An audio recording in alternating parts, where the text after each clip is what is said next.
ডাবি জাবি রাবি, তাদেরকে কে অধিকার দিছে মানুষের গায়ে হাত তোলার? তাদেরকে আইন হাতে তুলে নেওয়ার অধিকার কে দিছে? একটা মানুষ অপরাধ করতেই পারে, ভুলবশত একটা মানুষের অপরাধ হয়ে যাইতে পারে। দেশে আইন আছে, দেশে প্রশাসন আছে, আইনের ব্যবস্থা আছে, সব কিছুই তো আছে। এই সব কিছুর জন্যই তো এই ডাবি জাবি রাবির শিক্ষার্থীরা ঝাঁপিয়ে পড়ছিল। এই আইনের প্রয়োগ এতদিন ছিল না দেখেই তো ডাবি জাবি রাবির শিক্ষার্থী সহ সাধারণ মানুষরা ঝাঁপিয়ে পড়ছে। না, একটা মানসিক ভারসাম্যহীন একটা ছেলেকে এইভাবে, মানে এইভাবে কি কেউ কাউরে মারতে পারে? আর যারা তখন সেখানে ছিল, যারা মারছে তো মারছে, যারা ছিল, যারা ভিডিও করছে, তাদের ভিতর কি মনুষ্যত্ব বলতে কিছু ছিল না? যে আমি ভিডিও করতেছি, অপর পাশে একটা নির্মমতা বর্বরতা চলতেছে, আমি মোবাইলের স্ক্রিনে সরাসরি লাইভ দেখতেছি, অথচ আমার ভিতর মনুষ্যত্ব জাগতেছে না। আপনি পৃথিবীর সবচেয়ে বড় যে বিশ্ববিদ্যালয় আছে, অক্সফোর্ড বিশ্ববিদ্যালয় বলেন, স্ট্যানফোর্ড বিশ্ববিদ্যালয় বলেন, তারপরে MIT বিশ্ববিদ্যালয় বলেন, MIT বিশ্ববিদ্যালয় যেটা আপনি পড়তে পারেন, কিন্তু আপনি কি শিক্ষা গ্রহণ করতেছেন? আপনার শিক্ষার সাথে সাথে আপনার দীক্ষারও প্রয়োজন আছে। আপনাকে আগে মানুষ হতে হবে, আপনাকে আগে মানুষ হতে হবে। মানুষ হইলে পরে আপনার ভিতর মনুষ্যত্ব জাগবে। মানে এই যে আমাদের চারপাশের যে অমানুষ আর জানোয়াররা, এরা কিন্তু দেখতে আমাদের মতোই, আমাদের মতো। তাদের দুইটা চোখ, তাদের দুইটা কান, তাদের দুইটা হাত, তাদের দুইটা পা। আমরা যেভাবে কথা বলি তারাও সেভাবে কথা বলে। আমাদের চারপাশে এই ধরনের জানোয়াররা আমাদের মতোই দেখতে।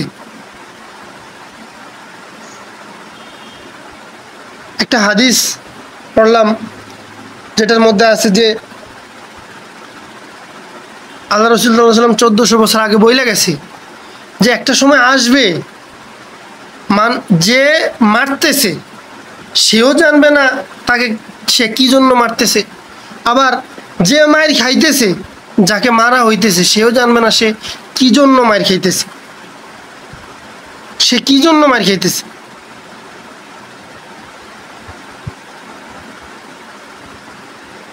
মানে জীবনের বিনিময়ে ভাত পাওয়া যায় নাকি? জীবনের বিনিময়ে অপরাধ যে করবে তার শাস্তি হবে।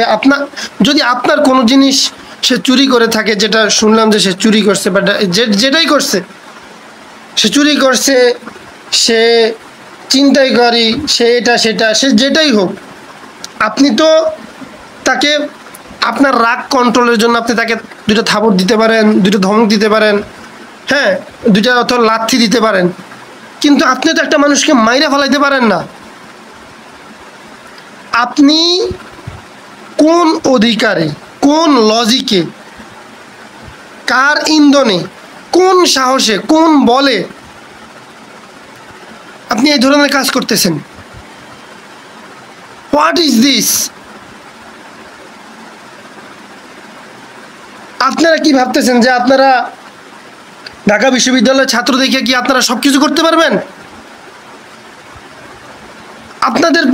আপনাদের থেকে তো মানুষের বিশ্বাস আস্তে আস্তে উঠে যাইতেছে।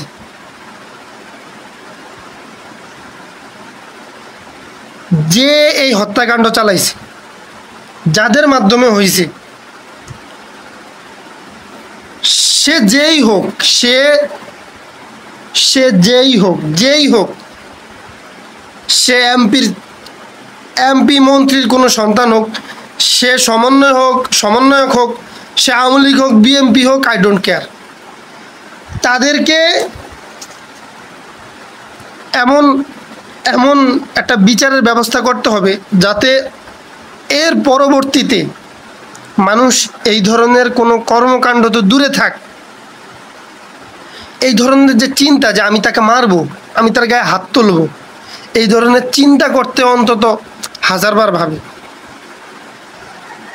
না। এটা কোনোভাবেই তো মেনে নেওয়া সম্ভব না যে একটা মানসিক ভারসাম্যহীন ছেলেটারে যখন ভাত খাওয়া দিয়েছে তখন জিজ্ঞেস করছে যে কেমন হয়েছে, তো বলতেছে আল্লাহর রহমতে ভালো হয়েছে। ভাই, এরকম একটা মানুষকে কিভাবে পারলেন আপনারা এই ধরনের, কিভাবে পারলেন মাইরা ফেলাইতে? আপনার যদি রাগ থাকে, ক্ষোভ থাকে, আপনি তাকে 2টা থাপ্পড় দেন, তাকে 2টা লাথি দেন, তাকে 2টা ধমক দেন।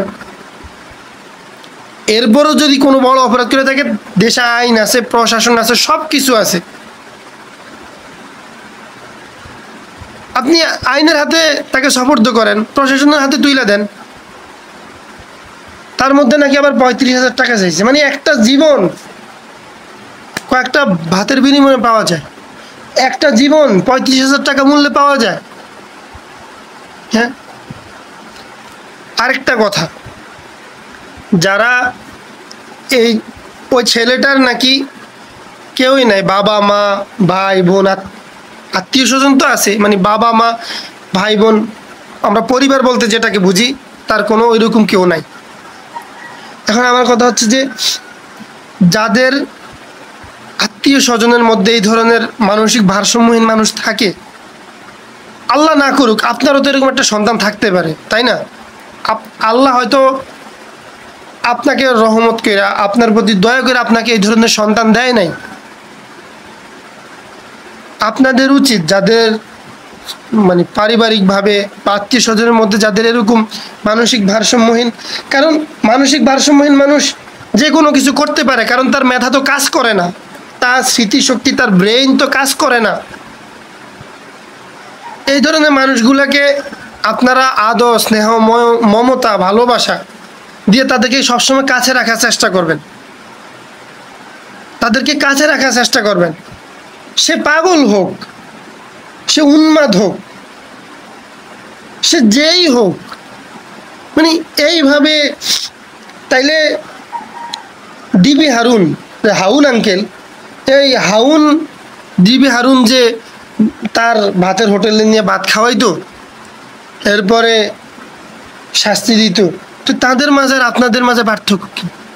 এরপরে যে গাড়ির মধ্যে উঠায়া, ভ্যান গাড়িতে উঠায়া লাশের গাড়িতে আগুন দিয়া মাইরা ফেলাইছে, শিক্ষার্থীদেরকে যে আগুন দিয়া পোড়ায় মাইরা ফেলাইছে, তাদের মাঝে আর আপনাদের মাঝে পার্থক্যটা কোথায়? একটা কথা লাউড অ্যান্ড ক্লিয়ার, একটা কথা, যারাই এই হত্যাকাণ্ডের সাথে জড়িত, একটা কথা দিয়েও যারা জড়িত, তাদেরকে সর্বোচ্চ আইনের আওতায় আনা হোক এবং এমন একটা শাস্তির ব্যবস্থা করা হোক। এরপরে পরবর্তীতে আবরার বাহাদের কথা মনে নাই? আবরার বাহাদের কথা, এই যে একের পর এক নির্মমভাবে মানুষকে হত্যা করার ভিডিও ফুটেজ কথা, গতকালকে রাত্রে আমি ভাত খাইতে পারি নাই, আমি ভাত খাইতে বইসা ভাত খাই নাই, আমি খাইতে পারি নাই। যে একটা সুস্থ মানুষ কিভাবে এগুলো মাইনা নিতে পারে?